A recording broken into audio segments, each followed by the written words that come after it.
Welcome to my YouTube channel JP the Chemist. I hope you will subscribe, like and share my channel so that you can get the updates. आज हम शुरू करने जा रहे हैं chemical bonding जो chapter number 4 है first year chemistry का। उसका टॉपिक है ionic bond also call electrovalent bond. अब आयनिक बॉन्ड या electrovalent bond, the concept of this type of bond was given by W. Cosell। ठीक है, तो आयनिक बॉन्ड का कंसेप्ट जो था सबसे पहले किसने दिया था? कोसेल ने। Now ionic bond is form by the complete transference of one और more valence electrons from one atom to another. मतलब आयनिक बॉन्ड तब बनता है जब कंप्लीट ट्रांसफरेंस हो। किसकी? इलेक्ट्रॉन्स की। कितने? एक या एक से ज्यादा वैलेंस इलेक्ट्रॉन ट्रांसफर हो from one atom to another. तो उसका इनडायरेक्ट मतलब ये हुआ कि आयनिक बॉन्ड बनेगा ऐसे एटम्स के बीच में जिनमें एक तरह के एटम होंगे जो कि इलेक्ट्रॉन लूजर होंगे और दूसरी तरफ वो एटम होंगे जो कि इलेक्ट्रॉन गेनर होंगे। Usually ionic bond is form between metals and non metals. अक्सर हमने देखा है कि जो आयनिक बॉन्ड है वो मेटल्स और नॉन मेटल्स के बीच में ही बनता है।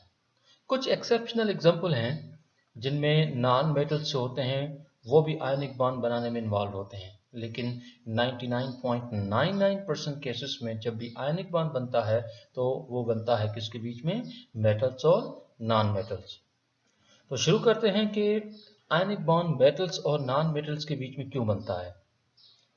इस बात को समझने के लिए हमें मेटल्स और नॉन मेटल्स जो हैं इनके थोड़े से कैरेक्टरिस्टिक देखने पड़ेंगे कि why these metals and non metals are forming ionic bond. तो now let's see. Now metals are electron losers. Metals क्या हैं? Electron losers. ठीक है, जबकि नॉन मेटल्स क्या हैं? Electron gainer. तो मेटल्स क्योंकि इलेक्ट्रॉन लूज करेंगे और नॉन मेटल्स इलेक्ट्रॉन गेन करेंगे, तो एक तरफ इलेक्ट्रॉन लूज हो रहे हैं और दूसरी तरफ इलेक्ट्रॉन गेन हो रहे हैं। तो हम ये बात पहले ही कह चुके हैं कि आयनिक बॉन्ड तब बनेगा जब इलेक्ट्रॉन ट्रांसफर हो। तो इलेक्ट्रॉन ट्रांसफर कहाँ से कहाँ हो रहे हैं? From metals to non metal. अब देखना यह है कि मेटल्स जो है वो इलेक्ट्रॉन लूजर्स क्यों हैं? Why they are easily losing the electron? Now they are doing so because they got the big atomic radius. यानी मेटल्स जो है वो इलेक्ट्रॉन लूज इस वजह से करते हैं क्योंकि जिनका एटॉमिक रेडियस है वो बड़ा होता है। दूसरी तरफ जो नॉन मेटल्स हैं they have a small atomic radius. Being a small atomic radii they have a great affection for electron, while if metals have a big atomic radii so easily we can pick the electron from the valence shell of metals. Now metals जो होते हैं उनकी IP लो होती है, मतलब कम energy देकर metals के valence electron से हम इलेक्ट्रॉन को पिक कर सकते हैं, बाहर निकाल सकते हैं। दूसरी तरफ जो नॉन मेटल्स हैं they are having high electron affinity. मतलब नॉन मेटल्स जो है they have great affinity for the electron, मतलब वो इलेक्ट्रॉन गेन करने की एबिलिटी ज्यादा रखते हैं। मतलब जब इलेक्ट्रॉन इन होता है तो अच्छी खासी एनर्जी ये गिव अप करते हैं। ठीक, एक और पॉइंट भी है कि मेटल्स आर लो इलेक्ट्रोनेगेटिव, मतलब they have less attraction for the bonding electron. मतलब मेटल्स की जो इलेक्ट्रोनेगेटिविटी है वो बहुत कम है। दूसरी तरफ जो नॉन मेटल्स हैं उनकी इलेक्ट्रोनेगेटिविटी बहुत ज्यादा है। ठीक है, नॉन मेटल्स जो है उनकी इलेक्ट्रोनेगेटिविटी ज्यादा है, मेटल्स जो उनकी इलेक्ट्रोनेगेटिविटी कम है। तो जो आयनिक बॉन्ड है वो बनता है किसके बीच में? लो इलेक्ट्रोनेगेटिव एटम्स और दूसरी तरफ हाई इलेक्ट्रोनेगेटिव एटम्स। लेकिन इलेक्ट्रोनेगेटिविटी से रिलेटेड एक पॉइंट है जो आपको समझानी है। आप देख सकते हैं यहाँ पर बॉक्स में लिखा है कि आयनिक bond is form if delta En यानी difference of electronegativity of the bonded atoms is greater than 1.7। ठीक है, हमने देखा कि जब भी आयनिक बॉन्ड बनता है दो एटम्स के बीच में तो उन एटम्स के बीच में इलेक्ट्रोनेगेटिविटी का जो फर्क है वो 1.7 से ज्यादा होना चाहिए। मतलब अगर इलेक्ट्रोनेगेटिविटी का फर्क 1.7 से ज्यादा होगा तो बॉन्ड आयनिक बनेगा। अगर इलेक्ट्रोनेगेटिविटी का डिफरेंस 1.7 से कम होगा तो फिर बॉन्ड आयनिक नहीं बनेगा। ठीक है, लेकिन ये जो 1.7 जो लिखा है इसमें कुछ मतलब कुछ ऐसे एक्सेप्शनल एग्जाम्पल भी हैं जो इस 1.7 वाले जो एक हार्ड लाइन बताई गई है इसको वायलेट करते हैं। फॉर एग्जाम्पल जैसे मैंने यहाँ नीचे लिखा कि predict the nature of the bond in HF। अगर हम डेल्टा EN की बात करते हैं कि इलेक्ट्रोनेगेटिविटी का फर्क 1.7 से ज़्यादा होना चाहिए, तो फिर तो HF में तो इलेक्ट्रोनेगेटिविटी का जो फर्क है वो आप देखें कि फ्लोरीन की इलेक्ट्रोनेगेटिविटी है 4, हाइड्रोजन की है 2.1। तो इन दोनों एटम्स के बीच में, हाइड्रोजन और फ्लोरीन के बीच में जो इलेक्ट्रोनेगेटिविटी का फर्क है वो 1.9 है। अब 1.9 इज ग्रेटर देन 1.7, इसका मतलब है कि HF के बीच में जो बॉन्ड होना चाहिए वो आयनिक होना चाहिए, जबकि आप शायद जानते होंगे कि HF जो है ये कोवलेंट कंपाउंड है, ये आयनिक बॉन्ड नहीं रखता। इसकी बेसिक वजह यह है क्योंकि हाइड्रोजन जो है वो इलेक्ट्रॉन लूजर नहीं हो सकता। क्यों? Because hydrogen has only 1 electron in its valence shell. अगर वही इलेक्ट्रॉन हाइड्रोजन लूज करेगा तो फिर तो वो कंप्लीटली अनस्टेबल हो जाएगा। तो इस वजह से HF जो है इसमें आयनिक बॉन्ड जो है वो पॉसिबल नहीं है। अब देखना यह है कि पीरियोडिक टेबल में कौन कौन से एलिमेंट्स हैं जो कि इजीली इलेक्ट्रॉन लूज करते हैं और कौन से एलिमेंट हैं जो इजीली इलेक्ट्रॉन गेन करते हैं। तो ग्रुप फर्स्ट है अल्कली मेटल, ग्रुप थर्ड है अल्कलाइन अर्थ मेटल्स, फर्स्ट है जो अल्कली मेटल्स, सेकेंड है जो हैं ये अल्कलाइन अर्थ मेटल्स, और थर्ड वाले जो है बोरॉन फैमिली के element, they are losing 1, 2 and 3 electrons respectively. यानी फर्स्ट वाले 1, सेकेंड वाले 2 और थर्ड वाले 3 इलेक्ट्रॉन जो हैं वो लूज करने की एबिलिटी रखते हैं। जबकि दूसरी तरफ जो नॉन मेटल्स हैं इनमें फिफ्थ ग्रुप के एलिमेंट्स, सिक्स्थ ग्रुप के एलिमेंट्स और सेवंथ ग्रुप के एलिमेंट्स जो हैं they are losing the electron 3, 2 and 1 respectively. ठीक है, तो उसका मतलब ये हुआ कि फिफ्थ वाले 3 इलेक्ट्रॉन गेन करके अपना ऑक्टेट कंप्लीट करते हैं। ठीक है, और इस तरह से सिक्स वाले जो हैं वो 2 इलेक्ट्रॉन गेन करके ऑक्टेट कंप्लीट करते हैं, और सेवेंथ वाले जो हैं वो 1 इलेक्ट्रॉन गेन करके अपना ऑक्टेट कंप्लीट करते हैं। तो मेटल्स इलेक्ट्रॉन लूज कर रहे हैं जबकि नॉन मेटल्स इलेक्ट्रॉन गेन कर रहे हैं।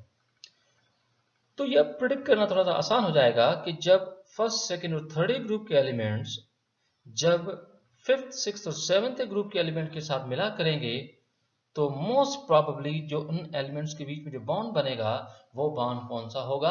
आयनिक बॉन्ड होगा। ठीक है, तो चलो देखते हैं कि आयनिक बॉन्ड से रिलेटेड और क्या पॉइंट्स हैं। Now one of the example I have taken here to explain the ionic bond, and that is formation of sodium chloride। जो एग्जांपल मैं यहाँ पर आपको बताने जा रहा हूँ यह फॉर्मेशन ऑफ सोडियम क्लोराइड। अब आप देख सकते हैं कि सोडियम क्लोराइड की फॉर्मेशन में सबसे पहले हमने यहाँ पर लिया है पहला एटम नाम से सोडियम। अब आप जानते हैं कि सोडियम जो है इसका एटॉमिक नंबर है 11। इसकी कॉन्फ़िगरेशन अगर आप देखें, के शेल में 2 इलेक्ट्रॉन्स, एल में 8 और एम शेल जो उसमें सिर्फ 1 इलेक्ट्रॉन है, यानी इसकी कॉन्फ़िगरेशन है 2, 8 and 1। ऑर्बिटल कॉन्फ़िगरेशन अगर आप देखें तो 1s2, 2s2, 2p6 and 3s1। ठीक है, 1s आप जानते हैं के शेल है, 2s और 2p दोनों एल शेल बनाते हैं, जबकि एम शेल जो उसमें जो कि 3s ऑर्बिटल का बनता है यहाँ पर देखें तो इसमें सिर्फ 1 ही इलेक्ट्रॉन है। दूसरी तरफ है क्लोरीन। क्लोरीन जिसका एटॉमिक नंबर है 17। इसमें देखें पहले शेल में 2 इलेक्ट्रॉन है, दूसरे शेल में 8 और लास्ट जो थर्ड शेल है उसमें 7 इलेक्ट्रॉन। और अगर इसकी ऑर्बिटल कॉन्फ़िगरेशन देखें तो 1s2, 2s2, 2p6, 3s2 and 3p5। ठीक है, तो इसका जो एम शेल जो कि 3s और 3p पे मुश्तमिल है, इसमें टोटल इलेक्ट्रॉन s और p के मिला के अगर आप देखें तो ये 7 इलेक्ट्रॉन हैं जो कि आप देख सकते हैं यहाँ पर लिखे हैं। ठीक, तो क्या एक्सपेक्ट कर रहे हैं? सोडियम 7 इलेक्ट्रॉन गेन करेगा और क्लोरीन 7 इलेक्ट्रॉन लूज करेगा, या सोडियम 1 इलेक्ट्रॉन लूज करेगा और क्लोरीन 1 इलेक्ट्रॉन गेन करेगा? Yes, you right. सोडियम जो है वो 1 इलेक्ट्रॉन क्या करेगा? यहाँ पर लूज करेगा, और जो लूज करेगा वो 3s ऑर्बिटल से होगा, और वही इलेक्ट्रॉन जो सोडियम लूज करेगा वही इलेक्ट्रॉन आएगा किसमें? 3p5 में, और ये 3p5 क्या हो जाएगा? 3p6। ठीक है, तो आप देख सकते हैं कि ये सोडियम का एटम जो उसके बैलेंस शेल का जो इलेक्ट्रॉन है, जो डॉट्स रेड डॉट से नजर आ रहा है, ठीक है, this electron is jumping into the last shell of the chlorine. इस तरह से क्लोरीन के आखिरी शेल में जो 7 इलेक्ट्रॉन थे, ठीक है, ये जो 7 इलेक्ट्रॉन थे, अब क्लोरीन के आखिरी शेल में कितने इलेक्ट्रॉन हो गए? 8। आप सब जानते हैं कि सोडियम ने एक इलेक्ट्रॉन लूज किया तो उसके ऊपर चार्ज कौन सी आई, पॉजिटिव। क्लोरीन ने इलेक्ट्रॉन गेन किया तो उसके ऊपर चार्ज कौन सी आई, नेगेटिव। तो सोडियम बन गया केटाइन, ठीक है। और जबकि क्लोराइड जो आयन है, now this is called A9, ठीक। अब सोडियम केटाइन है, क्लोराइड एनाइन है। अब सोडियम पे पॉजिटिव चार्ज है, क्लोरीन पे नेगेटिव चार्ज है। अब जो अपोजिट चार्ज क्रिएट हुई हैं इन आयंस के ऊपर, अब यही जो अपोजिट चार्ज हैं एक दूसरे को अट्रैक्ट करेंगी by a force, and that force is called electrostatic force. आप इस इलेक्ट्रोस्टैटिक फोर्स का एक और नाम भी ले सकते हैं, कूलम फोर्स, ठीक है। जब भी दो पॉइंट चार्जेस हों, सिमिलर हों या डिफरेंट हों, जब चार्जेस के बीच में जब भी अट्रैक्शन होगी, so you can simply call coulomb force और you can say the electrostatic force. तो यहां पर मैंने नीचे नोट में लिखा है कि ionic bond is an electrostatic force which arises between the cations and anion। तो जो आयनिक बॉन्ड है ये एक तरह की इलेक्ट्रोस्टैटिक फोर्स है जो सोडियम और क्लोराइड आयन को आपस में यूनाइट करती है, इन दोनों आयन्स को आपस में इकट्ठा रखती है। लेकिन ये बात थोड़ी सोचने की है कि क्या ऐसा होता है कि सोडियम ने एक इलेक्ट्रॉन लूज किया, दूसरी तरफ क्लोरीन ने एक इलेक्ट्रॉन गेन किया, सोडियम पे पॉजिटिव चार्ज आई, क्लोरीन पे नेगेटिव चार्ज आई। तो क्या ऐसा होता है कि एक सोडियम का आयन एक क्लोराइड आयन के साथ कंबाइन होकर एक मॉलिक्यूल बनाए? यस, बताएंगे आप? नहीं, एक सोडियम का आयन एक क्लोराइड आयन के साथ कंबाइन होकर मॉलिक्यूल्स की फॉर्म में नहीं आता। आप यूं एक्सपेक्ट कर रहे हैं कि एक डायटॉमिक मॉलिक्यूल बनेगा, उसमें दो एटम कनेक्ट होंगे, ऐसा नहीं है। पर एक्चुअल में क्या है ये हम सीखेंगे आगे। तो नाउ लेट्स सी। तो आप देखें कि ये एक क्रिस्टलाइन स्ट्रक्चर बनी है, तो ध्यान से सुनेंगे कि मामला क्या है। अभी हमने थोड़ी देर पहले सीखा कि सोडियम आयंस कैसे बनते हैं, क्लोराइड आयंस कैसे बनते हैं। अब होता क्या है कि जब हमारे पास कई सोडियम और कई क्लोराइड के आयंस जब बन जाते हैं, तो ये जो आयंस होते हैं ये एक दूसरे को क्या करते हैं, सराउंड करते हैं। अपोजिट चार्ज आयन हमेशा दूसरे आयन को क्या करेगा, सराउंड करेगा। क्योंकि सोडियम पे पॉजिटिव चार्ज है तो इसको कौन सराउंड करेंगे, क्लोराइड के आयंस। क्योंकि सोडियम पॉजिटिव चार्ज है, now this will be under attraction of the negative ion, the chloride ion. और जब क्लोराइड आयन को कौन अट्रैक्ट करेंगे, सोडियम आयन। हमने ये देखा कि जब सोडियम क्लोराइड बनता है तो फिर हर एक सोडियम आयन को 6 क्लोराइड आयन सराउंड करते हैं और हर एक क्लोराइड आयन को 6 सोडियम आयन सराउंड करते हैं इन ए क्यूबिकल पैटर्न। तो आपने सुना होगा कि सोडियम क्लोराइड का जो क्रिस्टल है उसकी शेप क्या होती है, क्यूबिक, ठीक है। What is the shape of the sodium chloride crystal, cubic. तो आप देख सकते हैं कि ये क्यूबिक स्ट्रक्चर बनी है। इस पूरी स्ट्रक्चर को समझना थोड़ा आपके लिए शायद मुश्किल हो, लेकिन मैं किसी भी एक आयन को लेकर आपको एक्सप्लेन कर सकता हूं कि ये एक आयन किस तरह से 6 आयन से घिरा होता है। तो आप देखें, ये डॉट आपको नजर आ रही है रेड, ठीक है। अब ये जो रेड डॉट नजर आ रही है, आप देखेंगे यहां पर सोडियम का एटम। अब इस सोडियम का एटम, इसको अगर आप गौर से देखें तो ये कितने क्लोराइड आयन से घिरा है, 1 2 3 4 5 और 6। तो 1 sodium ion is surrounded by how many chloride ion, 6 chloride ion. अगर आप इस क्लोराइड आयन को देखें तो ये क्लोराइड आयन कितने आयन से घिरा होगा, ये भी 6 से, 1 2 3 4, ये 5 और ये 6, ठीक है। तो इक्वल नंबर से ये आयंस एक दूसरे को सराउंड करते हैं। इस वजह से कभी शायद आपने सुना हो कि सोडियम क्लोराइड में सोडियम का कोऑर्डिनेशन नंबर 6 है। अब सोडियम क्लोराइड में सोडियम का कोऑर्डिनेशन नंबर 6 है, इसका मतलब है कि sodium ion is surrounded by how many chloride ion, 6 chloride ion in what pattern, in a cubical pattern. तो एक बात नोट करने की है कि each sodium ion is surrounded by 6 chloride ion and each chloride ion is surrounded by 6 sodium ion. और ये जो सराउंडिंग जो पैटर्न है, ये 3 डायमेंशनल पैटर्न होता है। एक तो बात क्लियर होनी चाहिए कि 3 डायमेंशनल पैटर्न होता है, लेकिन ये रिपीटेटिव होता है। जब तक कि सारे आयंस इस तरह से 3 डायमेंशनल मैनर में अरेंज ना हो जाएं, तब तक ये जो आयनिक अरेंजमेंट होती है ये चलती रहती है, नॉन स्टॉप चलती रहती है। इस वजह से इसमें limited number of particles involve नहीं है, इस वजह से आपने सुना होगा, नहीं तो आप ये बात ध्यान में रखें कि आयनिक कंपाउंड जो होते हैं ये मॉलिक्यूलर फॉर्म में नहीं होते, इसमें fix number of particle connected हों ऐसा नहीं है। इसकी एक वजह तो ये भी है कि आयनिक बॉन्ड जो है ये नॉन डायरेक्शनल बॉन्ड है। नॉन डायरेक्शनल बॉन्ड में क्या होता है कि जब भी एक आयन बनता है किसी भी चार्ज का हो, पॉजिटिव या नेगेटिव, तो अपोजिट चार्ज को क्या करेगा, सभी डायरेक्शन में अपनी तरफ खींचने की कोशिश करेगा।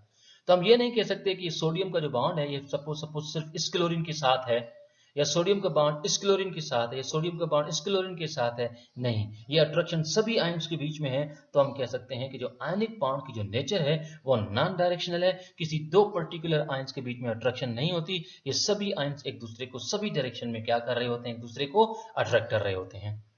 ठीक है, चलते हैं आगे। अब आते हैं कि ड्यूरिंग द जो आयनिक बॉन्ड फॉर्मेशन जो एनर्जी चेंज आती है वो क्या है और कैसे आती है। अब आप सब जानते हैं जैसे कि सोडियम के गैसियस स्टेट से अगर एक इलेक्ट्रॉन लूज किया जाए, जब इस पे पॉजिटिव चार्ज आए कि इसने एक इलेक्ट्रॉन लूज किया, तो जो एनर्जी चाहिए उस इलेक्ट्रॉन को लूज करने के लिए वो चाहिए 495 किलो जूल पर मोल। Since energy is needed, energy is required. This is why the first step is endothermic. आप शायद समझ रहे होंगे कि सोडियम के लास्ट शेल से इलेक्ट्रॉन को निकालने के लिए जो एनर्जी चाहिए, now this energy will be the IP of sodium. हम क्या बोलेंगे, आईपी ऑफ सोडियम। तो बताएंगे आप सोडियम की आयनाइजेशन पोटेंशियल क्या है। Now this is 495 kilo joules per mole, यानी एक मोल सोडियम के एटम में से इलेक्ट्रॉन को रिमूव करने के लिए जो एनर्जी चाहिए वो 495 चाहिए। और प्लस की साइन जो आप नजर आ रही है, ये प्लस की साइन रिप्रेजेंट कर रही है कि प्रोसेस जो वो क्या है, एंडोथर्मिक है। दूसरी तरफ गैसियस क्लोरीन एटम जो है, जब लॉस किया गया इलेक्ट्रॉन, जो सोडियम ने लॉस किया था, वही इलेक्ट्रॉन अगर क्लोरीन अपनी गैसियस स्टेट की सूरत में अगर वो गेन कर ले और इस तरह से क्लोराइड आयन बन जाए, उसके ऊपर नेगेटिव चार्ज है, ठीक है, तो क्लोरीन इस इलेक्ट्रॉन को गेन करने की सूरत में जो एनर्जी गिव अप करता है, that energy is 348 kilo joules per mole. अब क्योंकि इलेक्ट्रॉन इन हुआ है क्लोरीन में, उस सूरत में एनर्जी क्योंकि इवॉल्व हुई है, ठीक है, this is why the sign mention is here is negative. और याद रखें कि -348 किलो जूल पर मोल बेसिकली इलेक्ट्रॉन एफिनिटी है किसकी, क्लोरीन की। तो आप देख सकते हैं कि पहला स्टेप एंडोथर्मिक था, दूसरा स्टेप आप देखें क्या है, एक्सोथर्मिक है। इलेक्ट्रॉन को रिमूव करना पड़ा तो एनर्जी देनी पड़ी, इलेक्ट्रॉन जब इन हुआ तो एनर्जी रिलीज हुई। ठीक है, तो अब आप मुझे बताओ कि कितने सोडियम आयन बने, 1 मोल ऑफ सोडियम आयन बने। कितने क्लोराइड आयन बने, 1 मोल क्लोराइड आयन बने। तो अब 1 मोल सोडियम आयन और 1 मोल क्लोराइड आयन, जब ये आयंस एक दूसरे को 3 डायमेंशनल पैटर्न में, रिपीटेटिव पैटर्न में एक दूसरे को अरेंज करेंगे, और जब इनके बीच में अट्रैक्शन होगी, और जब ये सॉलिड फेज में सोडियम क्लोराइड बनाएंगे, और इसकी अट्रैक्शन के दौरान जब 1 मोल सोडियम क्लोराइड का बनेगा, तो जो एनर्जी इवॉल्व होगी, now this energy is 788 kilo joules per mole. अब आप देख सकते हैं कि माइनस की साइन क्या रिप्रेजेंट कर रही है कि एनर्जी क्या हो रही है, इवॉल्व हो रही है। तो जो लास्ट स्टेप है ये भी क्या है, एक्सोथर्मिक है। तो ओवरऑल आप देखें जो आयनिक बॉन्ड फॉर्मेशन है वो एक्सोथर्मिक है, क्योंकि एनर्जी इन कम है और एनर्जी आउट जो हो रही है, इवॉल्व जो हो रही है, वो ज्यादा हो रही है। तो आप में से कोई बताएगा कि 495 अगर आयनाइजेशन पोटेंशियल है सोडियम की, और 348 जो है ये इलेक्ट्रॉन एफिनिटी है क्लोरीन की, तो ये 788 क्या है, yes anybody, 788 is the latest energy of sodium chloride। यानी एक मोल लेटेस्ट जब बना अपने गैसियस आयन से, एक मोल लेटेस्ट बना स्टैंडर्ड कंडीशन पे, एक मोल लेटेस्ट बना अपने गैसियस आयन से, जो एनर्जी इवॉल्व हुई है, now this energy is called what, latest energy. तो सोडियम क्लोराइड की लेटेस्ट एनर्जी कितनी है, -788। ठीक है, चलते हैं आगे। अब आते हैं प्रॉपर्टीज ऑफ आयनिक कंपाउंड्स। ठीक है, अब आयनिक कंपाउंड जो होते हैं जिनमें आयनिक बॉन्ड होता है, हमने देखना होगा कि इनकी प्रॉपर्टीज क्या है। सबसे पहली पॉइंट ये है कि ionic compounds are non molecular in nature. ये बात मैंने पहले एक्सप्लेन कर दी कि आयनिक कंपाउंड जो होते हैं ये नॉन मॉलिक्यूलर होते हैं। इनमें कोई पर्टिकुलर आयन किसी पर्टिकुलर आयन के साथ कनेक्ट होके एक मॉलिक्यूलर फॉर्म में आए, ऐसा नहीं होता। जबकि 3 डायमेंशनल, ठीक है, रिपीटेटिव पैटर्न से आयंस की अरेंजमेंट होती है और इन आयंस की जो अरेंजमेंट है ये नॉन स्टॉप चलती रहती है जब तक कि सारे आयंस आपस में अरेंज ना हो जाएं। Ionic compounds have solid crystalline structure with definite geometry due to the arrangement of ions in a definite pattern. तो आयनिक कंपाउंड्स एक क्रिस्टलाइन स्ट्रक्चर रखते हैं और उनकी जो ज्योमेट्री है वो डेफिनेट होती है, और इस वजह से होती है क्योंकि एक डेफिनेट अरेंजमेंट होती है आयंस की। डेफिनेट पैटर्न की अरेंजमेंट का मतलब है 3 dimensional arrangement of the ions, ठीक है। तो आयनिक कंपाउंड की नेचर जो है वो क्या होती है, क्रिस्टलाइन होती है। एक और प्रॉपर्टी कि ionic compounds are hard in nature. Ionic compound जो होते हैं वो क्या होते हैं, हार्ड होते हैं। अभी आयनिक कंपाउंड्स हार्ड तो होते हैं, ठोस तो होते हैं, सॉलिड तो होते हैं, लेकिन हार्डनेस कितनी होगी, हार्डनेस कितनी नहीं होगी, हार्डनेस का ताल्लुक किन बातों पे है, तो 3 पॉइंट मैंने यहाँ पर प्रेजेंट किए हैं कि hardness is directly proportional to electrostatic force of attraction.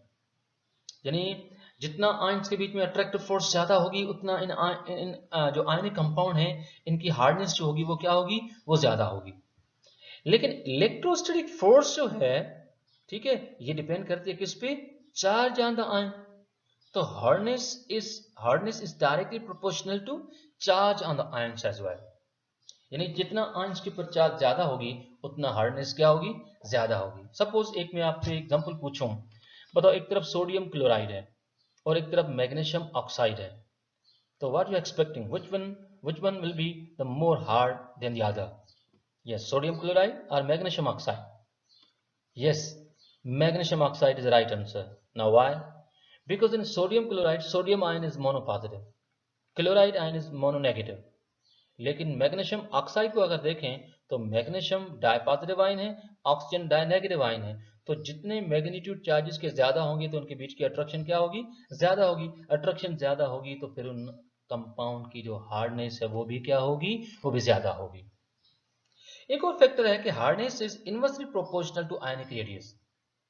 यानी जो आयंस इन्वॉल्व हैं आयनिक कंपाउंड को बनाने में, उन आयंस की जितनी साइज छोटी होगी उतना क्लोजनेस ऑफ आयन ज्यादा होगी, कि उतनी अट्रैक्शन ज्यादा होगी, कि अट्रैक्शन ज्यादा होगी तो फिर डेफिनेटली क्या होगा, हार्डनेस भी ज्यादा होगी। तो आयनिक रेडियस जिससे बढ़ता जाएगा तो हार्डनेस क्या हो जाएगी, वो कम होती जाएगी, ठीक है। फॉर एग्जाम्पल अगर मैं कहूँ जैसे lithium chloride, sodium chloride, potassium chloride, rubidium chloride, caesium chloride, तो बताएंगे आप फर्स्ट ग्रुप के जो क्लोराइड्स हैं अगर उनको टॉप टू बॉटम देखा जाए तो व्हाट यू एक्सपेक्टिंग कि इनकी हार्डनेस बढ़ेगी या कम होगी, कम होगी। क्यों? क्योंकि लिथियम से सोडियम, सोडियम से पोटाशियम, पोटाशियम से रुबिडियम, रुबिडियम से सीजियम, जो आयनिक रेडिया क्या होता है, बढ़ता है। आयनिक रेडिया बढ़ेगा तो अट्रैक्शन कम, अट्रैक्शन कम तो हार्डनेस क्या हो जाएगी, जो हार्डनेस क्या हो जाएगी, वो बढ़ जाएगी, ठीक है। Ionic compounds have high melting and boiling points.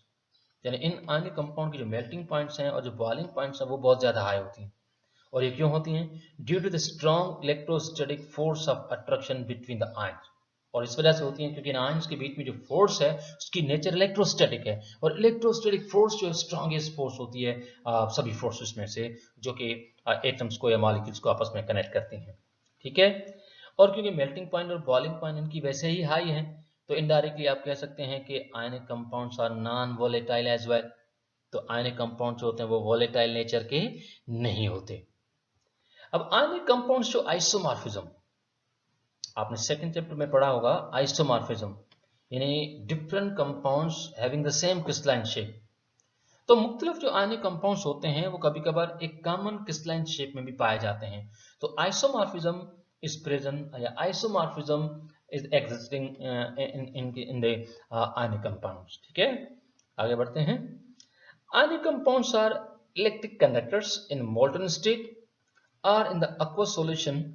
यानी आयनिक कंपाउंड जो होते हैं वो इलेक्ट्रिक कंडक्टर तो हैं, लेकिन कब?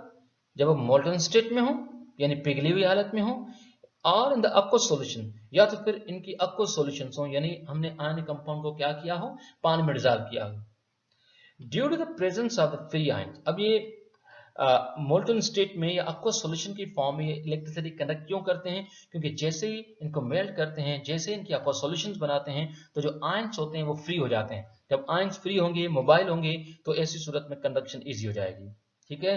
But in the solid state they are non conductors because of no free ions, क्योंकि जब सॉलिड स्टेट में होंगे तो आयंस होंगे वो टाइटली पैक्ड होते हैं, एक जगह पे फिक्स होते हैं, ठीक है। तो इस वजह से no free ions no conduction. जब आयन फ्री नहीं है तो फिर कोई भी कंडक्शन नहीं होगी, ठीक है। चलते हैं कुछ और प्रॉपर्टीज की तरफ देखें। Chemical reactions of ionic compounds are very fast, यानी आयनिक कंपाउंड जो होते हैं इनके केमिकल रिएक्शंस क्या होते हैं, फास्ट होते हैं। क्यों? Because as they furnish ions in the solution.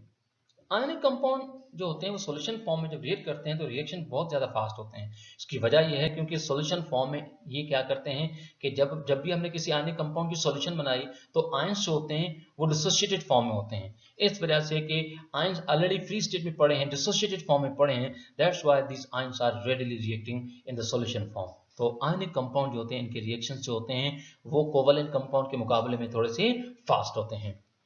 एक और पॉइंट, इंटरेस्टिंग पॉइंट है कि ionic compounds have high lattice energy, और यहां पर लेटिस एनर्जी जो होती है इसको रिप्रेजेंट कैसे किया गया है, यू से, ठीक है। अब आयनिक कंपाउंड की लेटिस एनर्जी तो हाई होती है, लेकिन कितनी हाई होगी कितनी नहीं होगी इसका ताल्लुक किन बातों पे है। तो सबसे पहले आप देखें कि lattice energy is inversely proportional to the ion, यानी जितना आयन छोटा होगा, आयंस के बीच में अट्रैक्शन ज्यादा होगी, क्लोजनेस ज्यादा होगी, तो लेटिस एनर्जी भी ज्यादा होगी। इस बात को समझाने के लिए मैंने यहाँ पर एक एग्जाम्पल लिया है ऑर्डर ऑफ लेटेस्ट एनर्जी का। तो आप देख सकते हैं कि 3 कंपाउंड है, तीनों क्लोराइड है, क्लोरीन तो कॉमन है, लेकिन सोडियम, मैग्नीशियम और एल्यूमिनियम, सोडियम 1+, मैग्नीशियम 2+, एल्यूमिनियम 3+, बताएंगे आप सोडियम, मैग्नीशियम और एल्यूमिनियम इन सब में से किस आयन की साइज स्मॉलेस्ट है? यस, सोडियम, मैग्नीशियम या एल्यूमिनियम? एल्यूमिनियम। अब एल्यूमिनियम की साइज क्योंकि सबसे स्मॉलेस्ट है तो फिर एल्यूमिनियम क्लोराइड की लेटेस्ट एनर्जी सबसे ज्यादा होगी। तो आप देख सकते हैं कि सोडियम क्लोराइड की लेटेस्ट एनर्जी कम है मैग्नीशियम क्लोराइड से, क्योंकि मोनो पॉजिटिव से डाई पॉजिटिव हो गया, ठीक है। और मैग्नीशियम क्लोराइड से एल्यूमिनियम क्लोराइड की जो है लेटेस्ट एनर्जी ज्यादा है, क्योंकि डाई पॉजिटिव मैग्नीशियम से अब हम मूव करें किस तरफ, जो है ट्राई पॉजिटिव एल्यूमिनियम की तरफ, ठीक है। एक और point, latest energy is directly proportional to the charge on the ion, यानी जितना चार्ज आयन पे ज्यादा होगी उतना अट्रैक्शन ज्यादा होगी, अट्रैक्शन ज्यादा होगी तो फिर जो एनर्जी इवॉल्व होगी लेटेस्ट बनने के दौरान वो भी ज्यादा इवॉल्व होगी। तो इस बात को आप देख सकते हैं कि मैग्नीशियम ऑक्साइड की लेटेस्ट एनर्जी ज्यादा है मैग्नीशियम क्लोराइड से, और मैग्नीशियम क्लोराइड की ज्यादा है सोडियम क्लोराइड से। अब आप इस बात को देखने की कोशिश करें कि चार्ज आयन का मामला क्या है। अब आप जानते हैं मैग्नीशियम डाई पॉजिटिव है, ऑक्सीजन डाई नेगेटिव है, तो अट्रैक्शन जो है डाई पॉजिटिव और डाई नेगेटिव के बीच में है। दूसरी तरफ मैग्नीशियम क्लोराइड है, मैग्नीशियम तो डाई पॉजिटिव है लेकिन क्लोरीन क्या है, यूनी नेगेटिव है, तो डाई नेगेटिव और यूनी नेगेटिव के बीच की अट्रैक्शन जो कि डाई पॉजिटिव और डाई नेगेटिव से थोड़ी सी कम होगी। लास्ट में आप देख सकते हैं सोडियम क्लोराइड है, सोडियम क्लोराइड में तो मोनो पॉजिटिव है दोनों, बल्कि सोडियम मोनो पॉजिटिव और क्लोरीन क्या है, मोनो नेगेटिव है। तो आयंस की चार्जेस जैसे जैसे कम होती जाएंगी, जो लेटेस्ट एनर्जी है वो आहिस्ता आहिस्ता क्या होती जाएगी, वो भी कम होती जाएगी, ठीक है।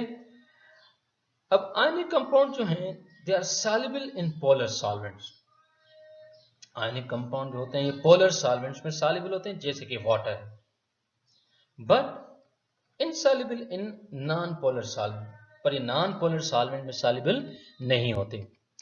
याद रखो कि सारे आयनिक कंपाउंड जो होते हैं वो पानी में सॉल्युबल नहीं है। कितने कोई कंपाउंड सॉल्युबल होगा या नहीं होगा, इसके लिए 2 बातें जो नोट करने की है वो ये कि ionic compound soluble, ionic compound is soluble if hydration energy is greater than lattice energy. If ionic compound is insoluble if hydration energy is less than lattice energy. इसका मतलब ये हुआ कि हाइड्रेशन एनर्जी ज्यादा होगी लेटिस एनर्जी से तो वो कंपाउंड पानी में सॉल्युबल होगा, ठीक है। लेकिन अगर हाइड्रेशन एनर्जी अगर कम है और लेटिस एनर्जी ज्यादा है तो ऐसी सूरत में आयनिक कंपाउंड पानी में सॉल्युबल नहीं होगा, ठीक है। So that's it for this lecture. Inshallah I will come with the next lecture, the covalent bond. That's it. Allah Hafiz.